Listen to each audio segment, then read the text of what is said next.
우리는 저번 시간에 이 6장부터 19장에 걸쳐서 기록되어 있는 일곱 인, 일곱 나팔, 그리고 일곱 대접, 그리고 그 내용을 20장에 있는 천년 왕국설과 연결해서 우리가 종말을 바라보는 시각을 먼저 어떻게 가져야 되는가, 그 기준에 대해서 나누었었습니다. 근데 그 기준이 되는 게 이제 신학적인 용어로는 천년 왕국설과 연결을 했던 거예요. 보수적인 기독교 진영에서 인정하지 않는 그런 견해는 뭐였냐면 일단 후천년설이었습니다. 그렇죠? 너무나 긍정적으로 종말을 바라봤던. 그래서 그 견해는 일단 아니라는 것을 우리가 알았고, 그 다음에 우리가 조심해야 될 견해가 바로 세대주의적인 전천년설이었습니다. 세대주의적인 전천년설은 요한계시록을 1장부터 마지막 장까지를 시간의 순서로 보았고, 그러다 보니까 어떤 문제가 생겨요? 예수님의 재림이 2번이나 일어나야 돼요. 예수님 또 성도의 부활이 3번이나 일어나야 되는 그런 무리한 해석이 됐고, 이런 것들로 인해서 자꾸 시한부적인 종말론, 왜냐하면 자꾸 성경의 요한계시록의 기록을 역사 속에 일어난 일들과 대입시키다 보니까 이제 이런 현상들이 일어났으니 곧 이런 현상들이 일어나겠지, 곧 이런 현상들이 이제 일어나니 이제 곧 이때쯤이면 오실 거야, 이러면서 자꾸 뭐예요? 날짜를 정하려고 하는 그런 잘못된 시각으로 자꾸 퍼져나가는 거예요. 그래서 세대주의적인 이 천년왕국설에 대한 견해는 굉장히 우리가 조심해야 됩니다. 왜냐하면 기존의 계시록에 관련된, 종말에 관련된 책들이 대다수가 이 세대주의적인 견해를 갖고 쓰여진 책이기 때문에 분별 없이 보면 정말 그런가 이러면서 이상하게 흘러갈 수 있어요. 요즘에는 12월에 전쟁이 일어난다고 예언하는 어떤 여자가 또 등장했습니다. 그래서 곧 전쟁이 일어나는데 한국 땅이 회개하지 않기 때문에 자기는 이제 미국으로 갈 거다. 빨리 회개하라. 회개하지 않으면 외계인과 연합을 해서 무슨 일이 벌어진다. 뭐 해서 외계인까지 지금 등장을 했어요. 외계인까지. 그래서 지금 이거. 근데 문제는 뭐냐면 그래도 교회는 동요를 안 하더라고. 근데 교회는 동요를 안 하는데, 교회가 동요를 안 하니까 자기가 집회를 만들어 사람을 모았어. 근데 문제는 뭐냐면 그 집회에 와서 너무나 진지하게 듣는 사람들이 있다라고 하는 거예요. 외계인까지 나오는데도 너무 진지해. 여러분 조심해야 됩니다.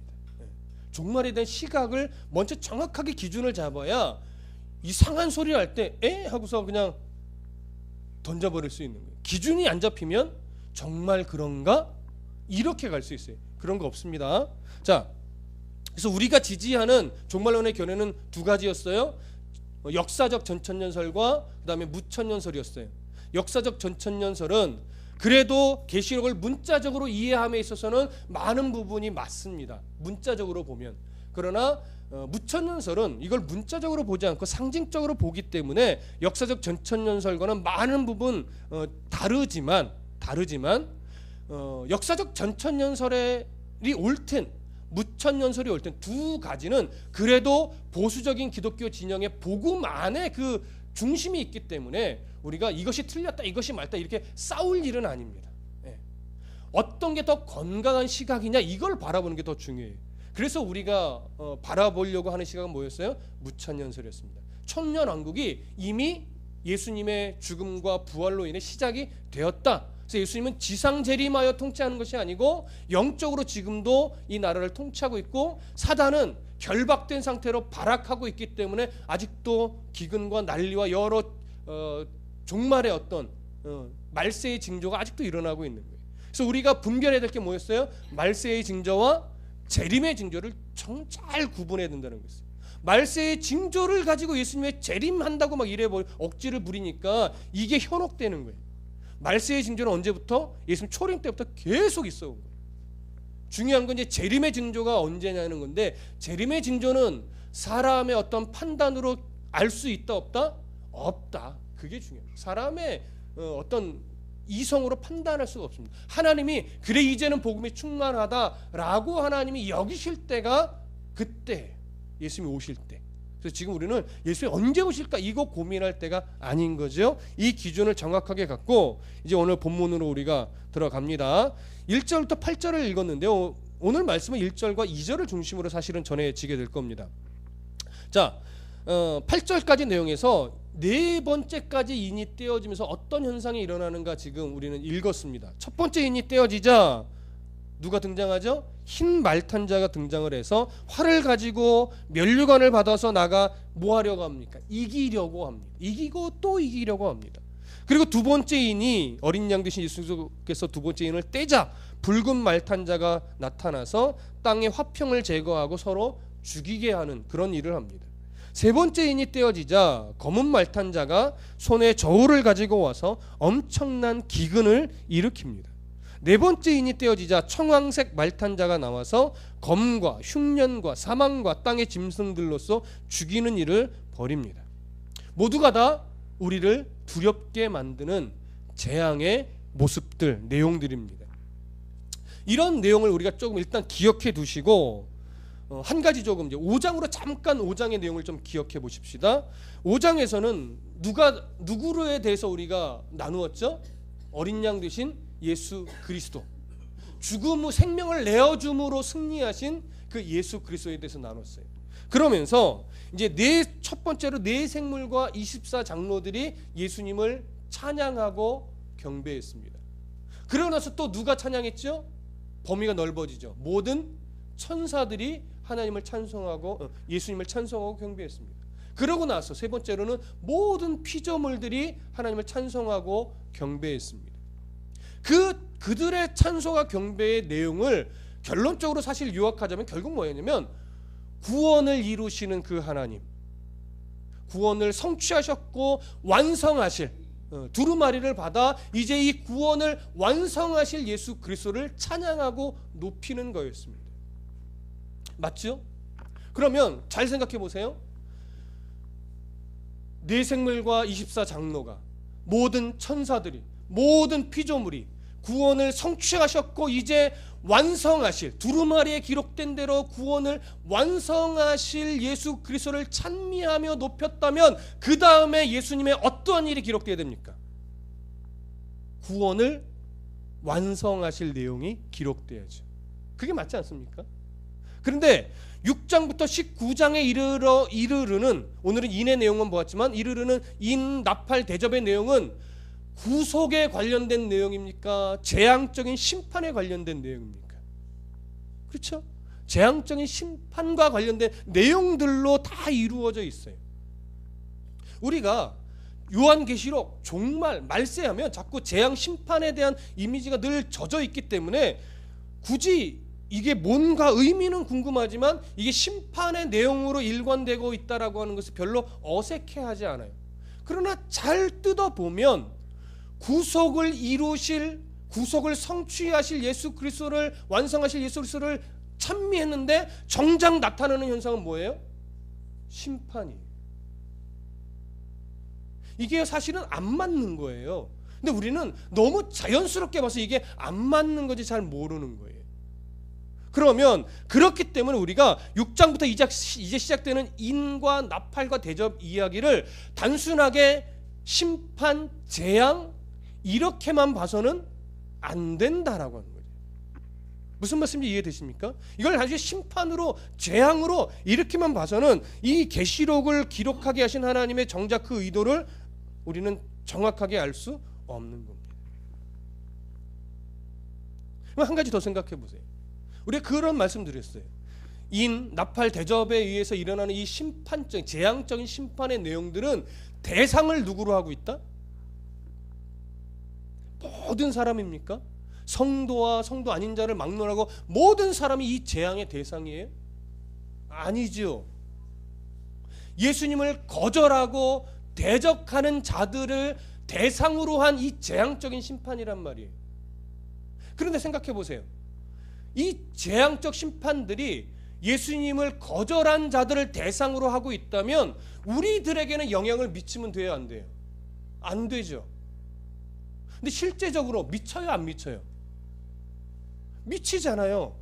실제로 그런 일들이 일어남으로 인해서 그리스도인들도 두려움을 갖기도 하고 그리스도인들도 어떤 재난이 일어나면 다치기도 하고 불의의 사고로 죽기도 하고 이 세상에 어떤 사단이 만들어놓은 수많은 이기적이고 탐욕적인 가치관에 우리도 유혹을 받아서 넘어지며 살아간다고요. 그렇죠? 그 뭐냐라고 하는 거죠. 이미 이 재앙들은 그리스도인에게 그리스도인을 대상으로 하지 않고 있는데 재앙은 일어나고 있고 이 재앙은 그리스도인들에게도 영향을 미치고 있어요. 그럼 그리스도인들도 이 심판의 대상이에요? 아니잖아요. 우리는 구속의 대상이란 말이에요. 구원을 이미 받았고 그것이 이제 완성해 나가는 거예요. 완성될 수도 있고 안 될 수도 있는 구원이 아니라 완성된 구원인데 이제 완성을 향해 가고 있는 것뿐이에요. 불안해할 필요 없이. 그런데 이 심판의 내용이 우리들에게도 미치고 있어요. 이유는 뭐냐? 인나팔 대접이 갖고 있는 두 가지 면 때문에 그렇습니다. 첫 번째는 뭐예요? 믿지 않는 자들을 향한 심판입니다. 어떻게 보면 이것은 이 땅에 아직도 예수를 거절하고 있는 자들 중에 하나님의 선택한 백성들에게 뭘 주는 것과 또 같을까요? 기회를 주는 거죠. 빨리 돌이켜라. 이 의미도 있는 거예요. 그러나 끝까지 거절하는 자들에게는 이거는 재앙일 수밖에 없어요. 그들에게는 재앙이나 믿는 성도들에게는 이 재앙적인 심판의 내용들이 무슨 역할을 할까요? 나를 정화하고 성숙하게 만들며 하나님 나라 새하늘과 새 땅에 들어가기에 합당한 자로 나를 만들어가는 구원의 완성이라고 말할 수 있습니다. 나를 구원의 완성을 시켜가는 도구로서의 의미도 이 가운데 있는 거예요. 그래서 우리가 인나팔 대접의 이야기를 우리가 보면서 그래서 이 땅에 이런 재앙적인 일들이 일어나는구나 보면서 그것이 나와 아무 상관없다 이렇게 볼 것이 아니라 그렇기 때문에 우리가 오늘도 더 땅의 시선을 두지 말고 어디에? 하나님 나라의 시선을 두고 정말 그리스도인답게 훈련을 잘 받아내며 살아가야 되는 거예요. 이걸 알아야 되는 거예요. 그래서 어려움은요 끊이지 않아요. 그래서 이 땅을 살면서 성도들이 늘 어려움이 있는 거예요. 예수 믿으면 어려움이 없고 예수 믿으면 모든 일이 잘 될 것 같지만 그건 착각이란 말이에요. 말세에 일어나는 일들이 우리에게 믿는 자들에게 어떻게 영향을 발휘하는가 이걸 몰라서 그렇게 생각하는 거예요. 훈련 받아야 돼요. 그래서 이 재앙이요 믿는 자나 믿지 않는 자나 똑같이 영향을 미치는 것처럼 뭐예요? 보이는 거예요. 그렇게 보이나 받아들이는 우리는 달라야 되는 거죠. 근데 우리는 어떻게 해요? 그런 재앙들이 똑같이 어려움들이 삶의 힘든 무게들이 똑같이 올 때 우리의 근심은 믿지 않는 자들의 근심과 다릅니까? 같습니까? 솔직하게 같지요. 그러니까 우리는 말세를 지금 제대로 살아가고 있는 거예요? 잘못 살아가고 있는 거예요? 여러분 잘못 살아가고 있는 거예요. 여러분 정신 똑바로 차리셔야 돼요. 죄송합니다. 이렇게 말씀을 드려서. 그러나 우리 말세의 재앙이고 어렵고 힘든 무게들의 삶을 누릴 때 우리가 세상 사람들과 똑같이 근심하고 있다면 우리는 말세를 잘못 보고 잘못 판단하고 잘못 살아가고 있는 거예요. 이게 훈련이구나. 이게 연단이구나. 이게 나를 성숙시키겠구나. 그래서 내 삶에 일어나는 여러 어려운 일들에 대한 대하는 자세가 이렇게 바뀌셔야 돼요. 그게 말세를 살아가는 성도의 바른 자세입니다. 자, 그러면 이제 조금 더 본문으로 들어가도록 하겠는데요. 1절과 2절을 다시 한번 읽어보겠습니다. 이런 시각을 가지고 시작. 내가 봄에 어린 양이 7인 중에 하나를 떼시는데 그때에 내가 들으니 네 생물 중에 하나가 우레소리와 같이 말하되 오라 하기로 이에 내가 보니 흰 말이 있는데 그 탄자가 활을 가졌고 면류관을 받고 나아가서 이기고 또 이기려고 하더라. 자, 1절에 보니까 어린 양이 이제 7인 중에 하나를 떼셨어요. 드디어 이 완성을 향해 일이 시작이 되는 거죠. 떼셨어요. 그때 누가 나왔냐면 네 생물 중에 하나가 나왔어요. 네 생물은 4장에서 살펴봤던 하나님 보좌에 가까이 있는 그 네 생물입니다. 아마도 흘러가는 내용을 보니까 첫 번째 생물이었을 것 같아요. 얼굴이 사자와 같은 그 생물이 우레소리와 같은 소리를 내면서 오라 이렇게 말합니다. 우레소리라고 하는 것은 성경에서 늘 언제나 어떠한 내용으로 묘사되는 거냐면 하나님의 소리로 묘사되는 겁니다. 근데 그 하나님이 내시는 이 소리를 누가 내고 있어요? 네 생물 중에 첫째 생물이 내고 있어요. 이 얘기는 뭐냐면 하나님께서 그에게 위임한 위임한 주권을 가지고 지금 오라라고 하는 말을 하고 있다라고 하는 거죠. 그래서 내 생물이 하나님의 권위를 가지고 오라 부르는데 누구를 부르는 것일까요? 바로 2절에 있는 흰말을 탄 자, 흰말을 탄 자, 백마죠. 흰말을 탄 자를 부르는 거예요. 자, 그러면 여기서 우리가 이제 분명하게 점검하고 넘어가야 될 것이 있는데 흰말 탄 자가 누구냐라고 하는 거예요. 흰말 탄 자가 누구냐? 흰말 탄 자가 누구냐에 대한 견해가 사실 조금 많아요. 아주 다양하게 많습니다. 근데 그래서 결국 정리를 하면 두 가지로 나눠지는 거예요. 첫 번째는 예수 그리스도냐, 이 흰말 탄 자가 예수 그리스도냐, 아니면 적그리스도나 그런 악한 세력들이냐, 이 두 가지로 나눠져요. 근데 한간에는 이 예수 그리스도로 보는 견해가 은근히 좀 많이 있었어요. 은근히. 근데 왜 그러냐면 19장에 한번 가보세요. 요한계시록 19장 11절부터 16절까지 한번 볼게요. 요한계시록 19장 11절부터 16절까지 함께 읽어봅니다. 시작. 내가 하늘이 열린 것을 보니 보라 백마와 그것을 탄 자가 있으니 그 이름은 충신과 진실이라. 그가 공의로 심판하며 싸우더라. 그 눈은 불꽃 같고 머리에는 많은 관들이 있고 또 이름 쓴 것 하나가 있으니 자기밖에 아는 자가 없고 또 그가 피 뿌린 옷을 입었는데 그 이름은 하나님의 말씀이라 칭하더라. 하늘에 있는 군대들이 희고 깨끗한 세마포 옷을 입고 백마를 타고 그를 따르더라. 그의 입에서 예리한 검이 나오니 그것으로 만국을 치겠고 친히 그들을 철장으로 다스리며 또 친히 하나님 곧 전능하신 이의 맹렬한 진노의 포도주 틀을 밟겠고 그 옷과 그 다리에 이름을 쓴 것이 있으니 만왕의 왕이요 만주의 주라 하였더라. 자, 여기서 백마를 탄 자, 흰말을 탄 자는 누구일까요? 이건 분명해요. 그렇죠? 예수 그리스도십니다. 그러다 보니까 여기서 흰말 탄 자가 예수 그리스도시니 여기 오늘 본문의 6장 1절에 2절에서 나온 흰말 탄 자도 예수 그리스도가 아니겠느냐, 이렇게 자꾸 대입을 시키는 거예요. 그러나 결론부터 말씀드리면 아닙니다. 여기서 그 19장의 내용과 이 6장 2절의 내용 중에 비슷한 건 하나밖에 없어요. 흰말을 탔다, 이거 하나 외에는 비슷한 게 없습니다. 그런데도 그것을 또 비슷하다, 똑같다라고 말하면 아직 이것은 억지가 되는 거죠.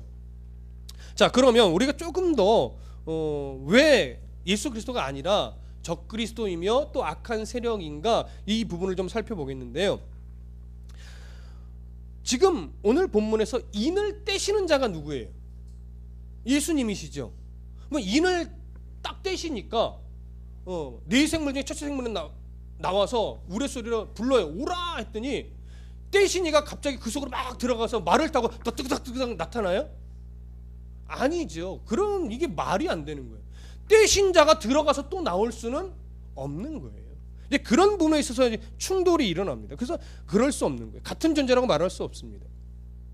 그리고 이는 우리가 앞에서 살펴봤듯이 전체적으로 지금 무엇과 연결이 되어 있어요? 다 재앙적인 심판과 연결이 되어 있어요. 그런데 예수님이 이 모든 것을 이루시고 통치하시는 주권자, 두루마리의 내용을 친히 진행하시며 지시하시는 예수님이 말을 타고 와서 친히 막 재앙을 내린다? 그럴 것 같으면 생물 중에 하나가 나와서 오라, 이런 일을 시킬 이유도 없지요. 자기가 친히 그냥 하면 되는 거지요. 그런 차원에서 볼 때 또 말이 되지 않습니다. 그리고 우리가 이 여기서 말하는 2절에 한번 보세요. 내가 보니 흰말인데 그 탄자가 활을 가졌고 면류관을 받고 나아가서 이때 면류관을 말하고 있잖아요. 여기서 기록된 면류관에 쓰인 헬라어 단어와 19장에 기록된 예수님이 머리에 쓰신 관의 단어가 다릅니다. 예수님은 왕관을 쓰신 거예요. 그러나 여기서는 정복자가 쓰는, 어떤 승리자가 쓰는 그런 관을 씁니다. 다릅니다. 이런 여러 가지 내용들을 볼 때 이 2절에서 말하는 흰말을 탄 자는 예수 그리스도라고 볼 수 없습니다. 그래서 흰말 그리고 또 이기려고 한다는 이김, 이 두 가지 단어는 어떤 의미로 보냐면 19장에 기록된 그 예수님, 승리, 정말 진정한 승리자요 왕이신 예수님을 패러디하고 모방하고 있는 존재다. 우리가 이렇게 정리할 수 있는 겁니다.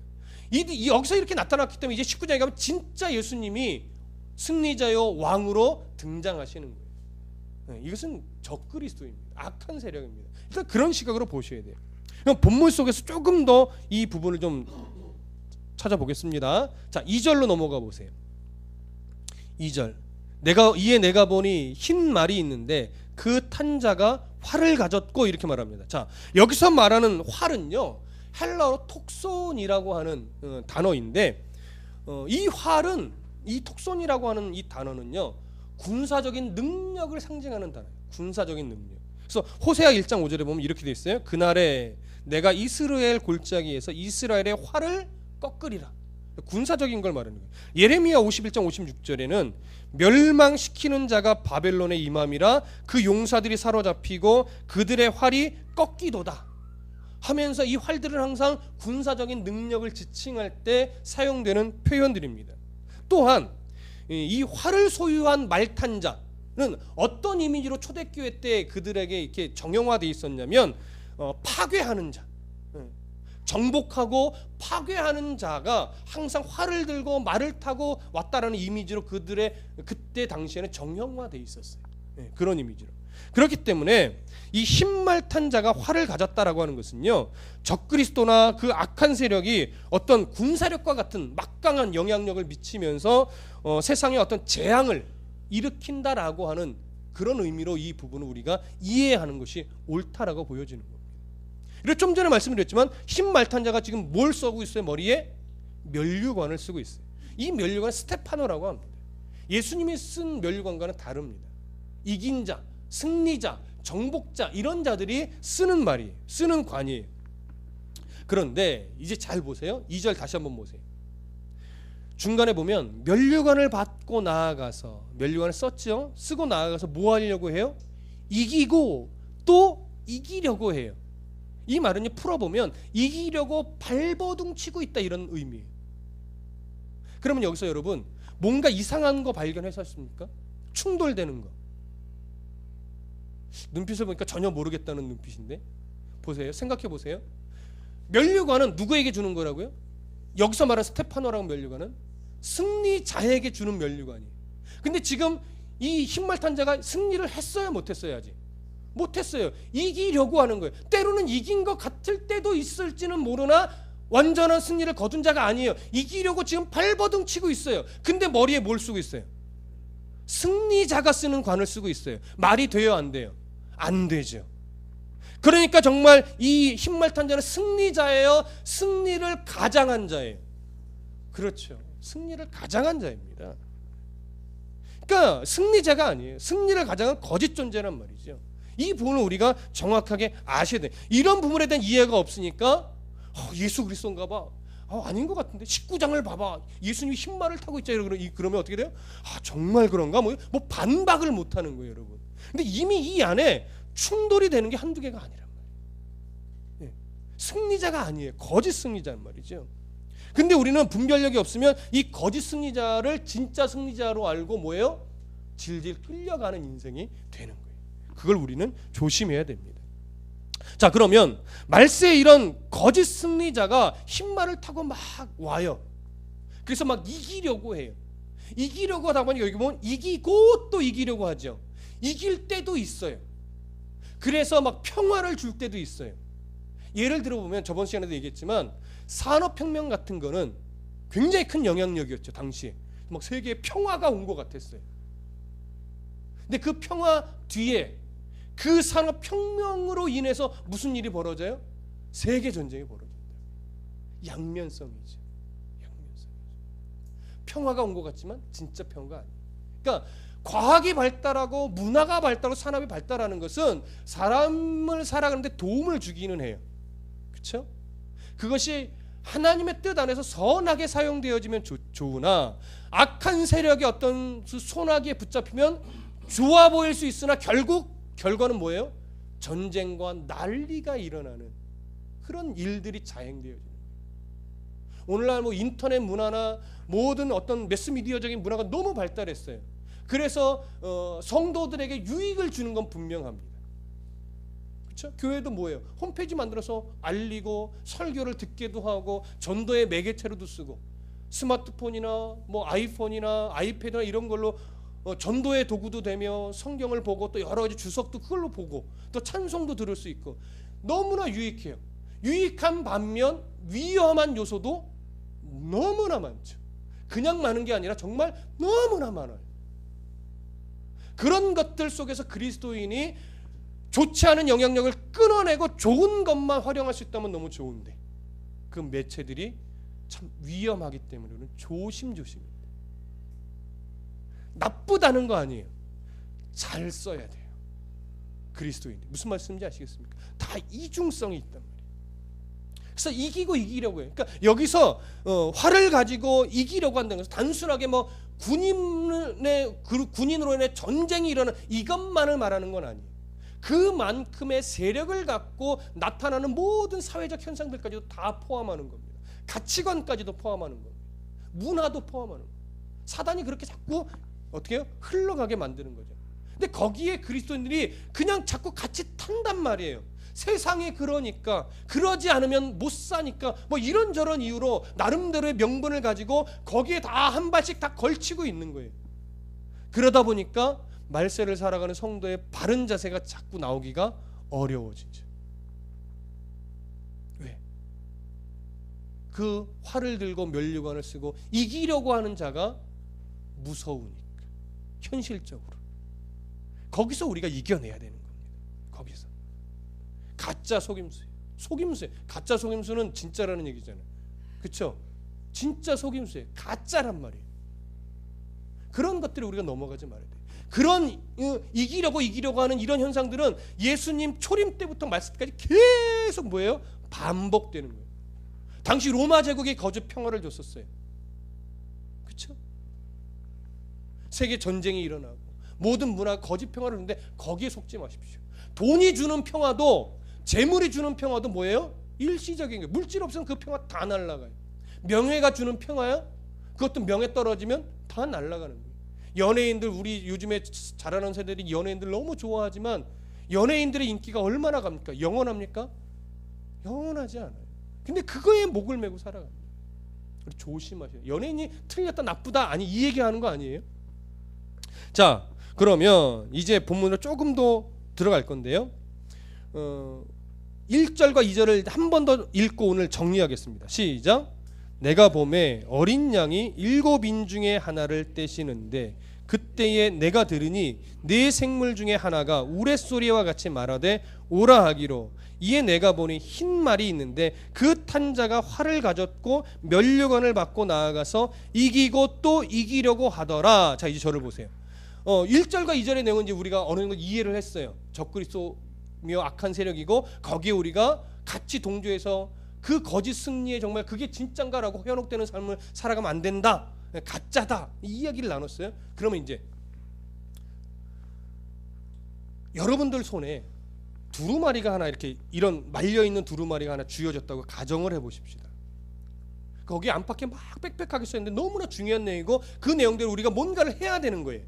가정을 하는 거예요. 근데 그게 너무 중요해서 아무나 볼 수 없게끔 7개의 인이 이렇게 붙여져 있어요. 아무나 뛸 수 없어요. 오직 나만 뛸 수 있는 거예요.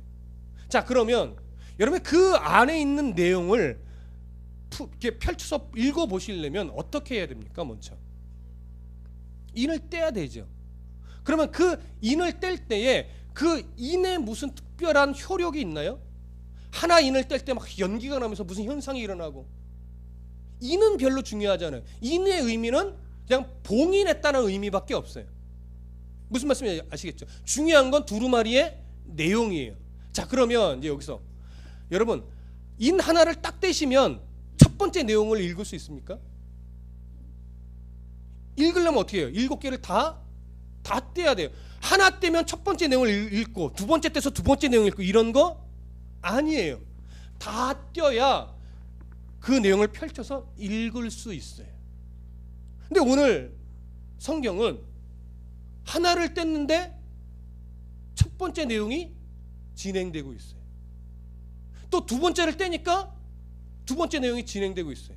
자 그러면 이게 하나씩 뗄 때마다 일이 일어나는 거예요. 다 떼고 나서 읽었을 때 하나씩 진행이 되는 거예요.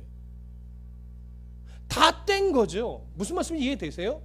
다 뗀 거예요. 처음에 예수님이 십자가에 죽으시고 부활하셨을 때 이 일곱 이는요 다 떼어진 거예요. 일곱 나팔은 다 불려진 거예요. 일곱 대접이 다 쏟아진 거라고요.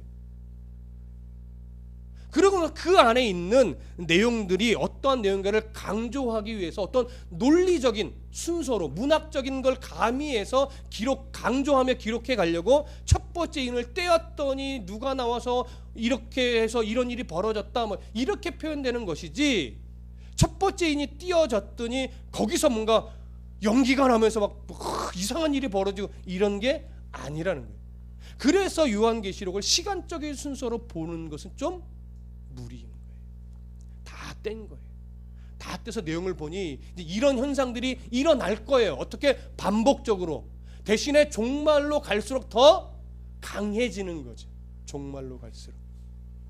이런 상징적인 의미를 갖고 있는 겁니다.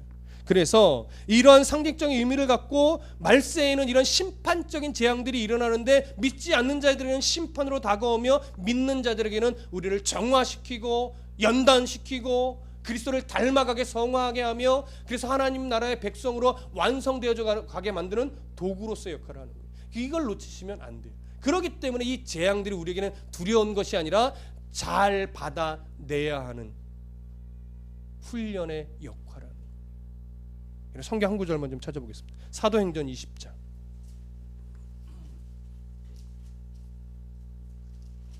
사도행전 20장 36절부터 38절까지만 좀 보겠습니다.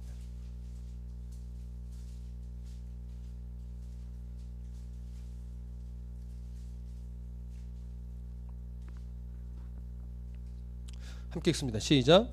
이 말을 한 후 무릎을 꿇고 그 모든 사람들과 함께 기도하니 다 크게 울며 바울의 목을 안고 입을 맞추고 다시 그 얼굴을 보지 못하리라 한 말로 말미암아 더욱 근심하고 배에까지 그를 전송하니라. 사도 바울이 이제 예루살렘에 갔다가 로마로 갑니다. 근데 그 가는 과정에서 또 가서 어떤 일이 벌어질지, 가서 죽게 될지 알 수 없는 그러한 사명을 가지고 갑니다. 그때 에베소 교회 장로들이 와서 그와 함께 이야기를 나누고 이제 비로소 배웅하는 장면이에요. 그런데 여기 보니까 38절의 끝에 보면 그를 전송하니라, 프로펜프 이렇게 되어 있어요. 여기서 전송은요 단순하게 배웅이 아니에요. 그의 길을 돕다 이런 의미예요. 그의 길을 돕다. 사도 바울의 길을 돕는 거예요. 사도 바울이 가면 이제 죽을지도 몰라요. 그걸 알고 있다고요. 어떤 결박과 환란이 기다릴지 알 수 없어요. 근데 그들의 눈에 보이는 거예요. 가면 이제 죽겠구나. 우리는 다시 못 만나겠구나. 이걸 아는 거예요. 그래서 슬퍼서 전송하는 게 아니라 그의 길을 돕는 거예요. 쉽게 얘기하면 이거예요. 아무리 힘들고 칼이 목 앞에까지 왔다 할지라도 사명 놓치지 말고 잘 죽으십시오. 믿음으로 잘 견뎌내고 믿음으로 죽어야 합니다. 그거 두렵다고 포기하지 마시고 죽기까지 순종하십시오. 어떻게 해요? 웃으며? 아니에요. 함께 눈물을 흘리며. 바울이요, 당신의 길에 죽음이 있다 할지라도 사명의 줄을 놓지 말고 믿음으로 멋지게 죽으셔야 합니다. 이 말이 쉽게 나올까요? 아니에요. 근데 남아있는 자들은 다를까요? 여러분 보십시오. 20장 28절 보십시오. 28절 29절 함께 읽어봅니다. 시작. 여러분은 자기를 위하여 또는 온 양떼를 위하여 삼가라. 성령이 그들 가운데 여러분을 감독자로 삼고 하나님이 자기 피로 사신 교회를 보살피게 하셨느니라. 내가 떠난 후에 사나운 이리가 여러분들에게 들어가서 그 양떼를 아끼지 아니하며 30절 또한 여러분 중에서도 그 제자들을 끌어 자기를 따르게 하고 어그러진 말을 하는 사람이 일어날 줄을 내가 아노라. 그래서 31절 그러므로 여러분이 일깨어 내가 3년이나 밤낮 쉬지 않고 눈물로 각 사람을 훈계하던 것을 뭐요? 기억하라. 바울이 함께 울면서 무슨 말로 위로했을까요? 사나운 이리 때에 넘어가지 마시라. 신앙을 바르게 견디시라.